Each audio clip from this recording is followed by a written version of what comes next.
JAC leader Janardhan అన్నారు. ఒకసారి మాట్లాడదాం. అన్న చెప్పండి, పెద్ద ఎత్తున అన్ని గ్రంథాలయాలు కూడా తిరిగిరు, రాష్ట్ర వ్యాప్తంగా ఉన్న గ్రంథాలయాలు పెద్ద ఎత్తున 30 లక్షలకు పైగా నిరుద్యోగులు ఉన్నారు. కానీ ఎక్కువ కూడా కనిపించిన పరిస్థితి అంటే నిరుద్యోగులను భయపట్టించేటువంటి పరిస్థితులు ఏమైనా జరుగుతూ ఉన్నాయి తెలంగాణలో? మీరు తర్వాత అడిగే క్వశ్చన్ కూడా ప్రభుత్వం పైన నమ్మకం ఉందా అని అడుగుతారు. ప్రభుత్వం పైన నమ్మకం లేదు. సబ్బన్న వర్గాలకు ఎట్లా లేదో ఇప్పుడు నిరుద్యోగులకు నమ్మకం లేదు. ఇక పోకుంటే బాగోదు, కొంతమంది కొట్లాడదాం చూద్దామని వస్తున్నారు. దాదాపు ఇప్పుడు ఎట్లుందంటే పరిస్థితి, ఇక లూడిపోయిన చాలా పరిగేరుకున్నట్టుంది పరిస్థితి. ఇక అందరు వెళ్ళిపోయారు అశోక్ నగర్లో. ఇక కొద్ది మంది ఉన్నారు, ఉన్న వాళ్ళందరూ కదిలొచ్చిర్రు. జిల్లాలలోకి వెళ్ళి వస్తేందుకు ఈరోజు పోలీసు వాళ్ళు కొంత ఇబ్బంది. ఇది ఒకటి. ఫస్ట్ నమ్మకం లేకపోవడము, ప్రభుత్వం యొక్క నిర్బంధం, వీళ్ళు మాట్లాడే మాటలతోటి కాంగ్రెస్ వాళ్ళు ఎన్నికలప్పుడు తప్ప ఇక ఇయ్యరని ఒక నిర్ణయానికి వచ్చారు. కాబట్టి ఇలాంటి పరిస్థితి కనిపిస్తుంది. కానీ ఇట్లా అయినంత మాత్రం ఏదో మేము అయిపోయింది అని అనుకోవద్దు. కాంగ్రెస్ వాళ్ళు ఖచ్చితంగా మీ పార్టీ ఓడిపోవడం అనేది ఉంటుంది. ఏదైనా ఒక నైరాశ్యంలోకి పోయినప్పుడు దాని యొక్క నైరాశ్యము, దాని యొక్క బాధ అదంతా కూడా అవకాశం రావడానికి కొరకు ఎదురు చూస్తారు. ఒక్కసారి అవకాశం వచ్చిందనుకో, అది కనుక వెంటిలేట్ అయిందనుకో పరిస్థితి వేరే తీరుగుంటుంది. మనం తుమ్మును ఒకసారి ఆపుకుంటాం, రెండోసారి ఆపుకుంటాం, మూడోసారి ఆపుకోవాలంటే ఆపుకోలేం, పానం పోతుంది. తుమ్మితే పోయి శివుడు కూడా అంత దూరం పడుతుంది. అట్లనే ఉంటుంది పరిస్థితి. కాంగ్రెస్ వాళ్ళు ఒక్కసారి ఆలోచించుకోరు, లేకుంటే మీకు ఉంటుంది. ఒక 3 నెలలు గట్టిగా కొట్లాడడానికి ప్లాన్ చేస్తున్నాం. అందరినీ ఒక్కసారి మనం కొట్లాడితే వస్తాయని దాంతో మళ్ళా నిరుద్యోగులను చైతన్యపరిచి ఒక 3 నెలలు కొట్లాడతాం. రాకుంటే ఇక ఎన్నికల వరకు ఏమి ఉండదు. ఇక పిల్లల్ని కూడా ఇబ్బంది పెట్టలేదు. కానీ ఎన్నికల 6 నెలల ముంగట మాత్రం ఈ ప్రభుత్వాన్ని ఏం చేయాలో ఆ విధంగా చేయడానికి మాత్రం ఖచ్చితంగా ఉంటాం. ఈ కాంగ్రెస్ మళ్ళీ ఒక్కసారి గద్దె ఎక్కదు. ఇప్పుడు గద్దె దిగితే 30 ఏళ్ళ వరకు గద్దె దిగుడే, గద్దె కింద ఉండే కాంగ్రెస్. కాంగ్రెస్ పార్టీ చాలాసార్లు చెప్తుంది 70,000 ఉద్యోగాలు ఇచ్చామని చెప్పి. కానీ మీరు నిరుద్యోగులు చాలాసార్లు అడుగుతాడు, శ్వేతపత్రం రిలీజ్ చేయండి, నిజంగా 70,000 ఉద్యోగాలు ఇస్తామని చెప్పి. ఎందుకు ఈ విషయంలో ఎందుకు ముందుకు రాలేకపోతుంది, ఎందుకు మాట్లాడలేకపోతుంది? అబద్ధాలకు అబద్ధం నోటి మీద ఆడుద్ది, సత్యం అనేది కాగితం మీద ఉంటుంది. రేపు కోర్టులో నిలబడేది కాగితం మీద ఉన్నది. కాబట్టి ఆ కాగితాలు రిలీజ్ చేసేవానికి లాగం అయిపోతారు, అంతే కదా.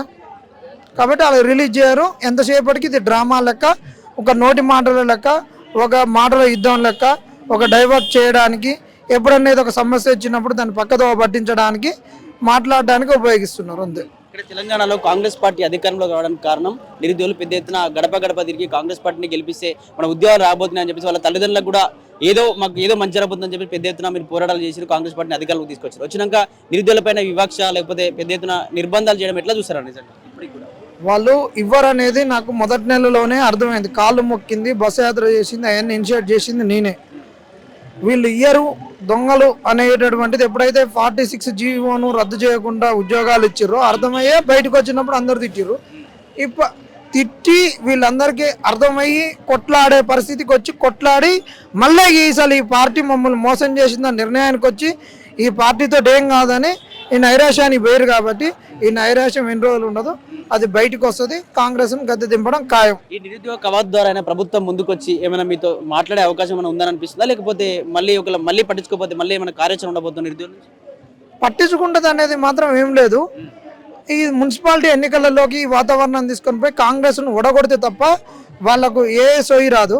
ఎందుకంటే ఏ రాజకీయ పార్టీకైనా ఉండేది ఒకటే, అధికారం పోతుందంటేనే అన్నీ సర్దుకుంటారు. వాళ్ళకి ఇప్పుడు ఎన్నికలు లేవు కాబట్టి ప్రధానంగా అది.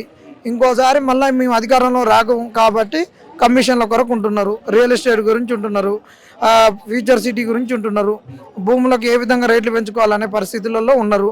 ఎన్నికలప్పుడు నోటిఫికేషన్ ఇద్దాం, అప్పటి వరకు మనం సంపాదించుకుందాం అనే ఆలోచనలో ఉన్నారు. అది మాకు క్లియర్. కాబట్టి మేము కూడా అదే చెప్తున్నాం, 3 నెలలు గట్టి కొట్లాడదాం.